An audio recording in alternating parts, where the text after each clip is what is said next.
So Vergil Ortiz is set to make his return on January 6th. It's going to be a huge opportunity for him. He hasn't fought in recent time. He's probably fought, I would say, 3 times in the last 2 or 3 years. So he's kind of trying to get active again. He's battling against a couple of things he had going on, health-wise and personally, but I feel like he's definitely going to be on the up and coming as far as 154. I got to give it to these young guys, man. They done fought a lot of guys. Because, you know, my thing about with the Vergil Ortiz thing, and which happens with a lot of these fighters, I feel like the fans try to rush these young guys too quick. You know what I'm saying? I feel like the pressure of Vergil Ortiz trying to make weight and different things and other things going on, that kind of stalled his career a little bit. Like, because people don't know, but from 74 to 54, that's a huge adjustment for a fighter, because at 47 is kind of like, I don't want to say this, but 47 is like a very, very heavy 135. Like, y'all see how Devin Haney says, I want to go to 135 because, I mean, I was at 135, but now I can feel like I can go to 47. That's because when you go from 35 to even 40, and then you got to realize him and Ryan's body is kind of doing the same thing. But Vergil Ortiz, he's around the same age. He's doing the same thing, but he's not at their weight class. So it looks kind of different. He's growing and he doesn't know what's going on because he's the same size. He's not really adding on bulk of muscle or anything like that, but it's just natural, like, I don't know what it is, just natural weight. Sometimes it's water. Your water intake get heavier or just different things, but that happens a lot of times. And just in this video, I'll give people some kind of hints about certain things. But with Devin Haney's case, as far as the I'm just using this example real quick.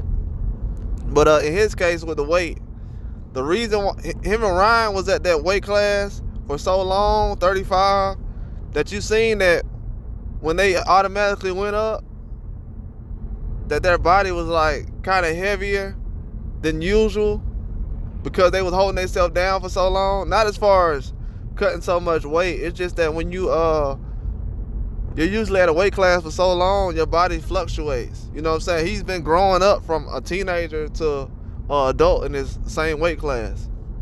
So anybody that sit up here and say, oh, you can go from a teenager to a adult and be the same size, people say you're a weight bully. I mean, not really. Not really. Not if you've been making the weight the whole time and you're at the point where you still can make it. Just like when Vergil Ortiz felt like, oh, I can still make 47. Ryan felt like, oh, I can still make 35. But the thing about it was, like Devin Haney said, the thing as far with him and Ramadan, and him not eating much, and then having to cut weight for the Lomachenko fight after he was just fighting Kambosos probably 6 months earlier, twice, 6 months earlier. So that's kind of a difficult task, but that's something that he had to do. So I mean, he wasn't. Trust me, I know some guys who was cutting weight back in the day.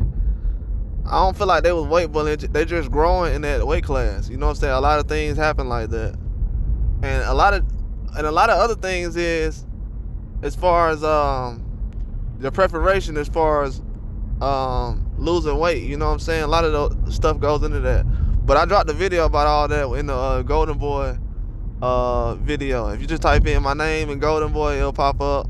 Where I was talking about Vergil Ortiz and Ryan and Garcia and all those weights. But I feel like that's definitely gonna be. I feel like I'm glad Vergil Ortiz isn't going in there trying to take a very difficult fight right now, because like I said, 47 to 54 is a big jump. A lot of those guys at 54, they can hang with a 68. You know what I'm saying? Technically, a lot of guys at 54 can go in there with a 68 and give himself a chance. So it's at 47 going there at 54, nah, it's just a big difference. That's what I'm trying to tell people. It's just a big difference. That's why people trying to say, oh no, Terrence Crawford, that's just too big of a jump for Canelo. That's why people saying it, because it's just a big difference all the way around. It's not really that close. But I feel like Vergil Ortiz has definitely done a lot of things he should have as far as at his age, with a lot of guys, especially at that 147 area, that haven't really progressed much. He's been on the up and up. At 154, he's going to be able to make a name for himself. Not many guys really around there that's older. Most of the guys is at that age, at his age, is top contenders in that weight class, or trying to be top contenders. I wouldn't say top contenders, but they're like almost top contenders. Like Xander Zayas, a lot of guys like that. So he's got a chance to make a name for himself, grow. He don't got to rush that much. Which a lot of people was trying to do, throw him in the fire with Terrence Crawford and different things like that.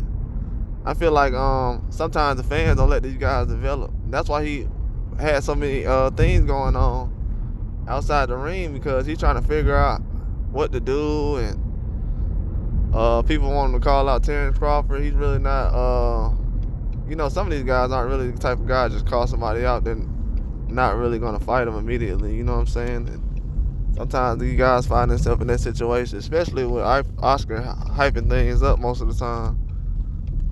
That's going to happen, especially with marketing. It's not bad as Eddie Hearn does, because he'll set up a fight 3 or 4 fights ahead and be like, yeah, we're going to take care of these next 2 fights, and then when we get to the 3rd fight, he should, you know what I'm saying? Like, he's basically guaranteeing that his fighter's going to run through the next guy. It's just extra motivation for certain boxers. So sometimes you got to be careful with what you do when you do things like that. But Vergil Ortiz has been doing an excellent job, though. I feel like that power at 154 gonna carry.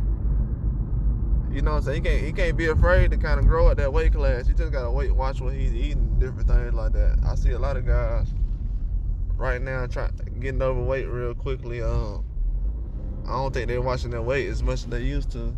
But I don't think that's in his case. He was a big 47. Let's be real. He was a huge 47. So that's definitely something I'm not too worried about. It's just guys got to get time to adjust at 154. I feel like he'll be good, though. He got a nice resume. He's fought tough competition. I definitely feel like he's going to be someone people have to deal with. But he just got to get back active, man. I don't want to try to put too much pressure on him. He probably need about 2 or 3 more fights before he get back in the groove again. And that's just honestly, you know what I'm saying? He hasn't done much outside of what people are asking, so he has to be careful with trying to push himself too hard. But I definitely think it's gonna be a good fight. Well, with him and Vergil Lawson, though. Lawson is a guy who's a decent 154. He's someone that's basically gonna try to go in there and give him a fight. Vergil Ortiz is gonna be able to fill out 154 division with Lawson good. Not much of it. It's gonna be a competitive fight, but it's not gonna be something where he feels like he can't understand what's going on, or his body's not gonna be able to adjust. I feel like he'll be okay in that department. I definitely feel like his power is gonna carry over. It's just gonna take some time adjusting to how these guys kind of. I don't know. He got to adjust to the power difference as far as that 54. You know what I'm saying? Guys gonna be carrying more power. They might not be as skillful, or the speed gonna be slow down a little bit. Some of these guys are faster at 54. Some of these guys are more powerful at 54. So you got to pick your poison and know what you're dealing with in there. That's where a lot of flash knockdowns happen at 154. That's a brawler's division right there. But I definitely think that's perfectly made for Vergil Ortiz, because a lot of guys still aren't battle tested at 154, especially the older 154s. Like Bakaram and these guys, I mean, you give Vergil Ortiz about 2 or 3 fights, he probably be stopping them. And I'm being real. If you get comfortable or something like that, because from what I've seen lately, a lot of these guys' competition is suspect. They're not really testing themselves. But that's all I got, though. Like and subscribe.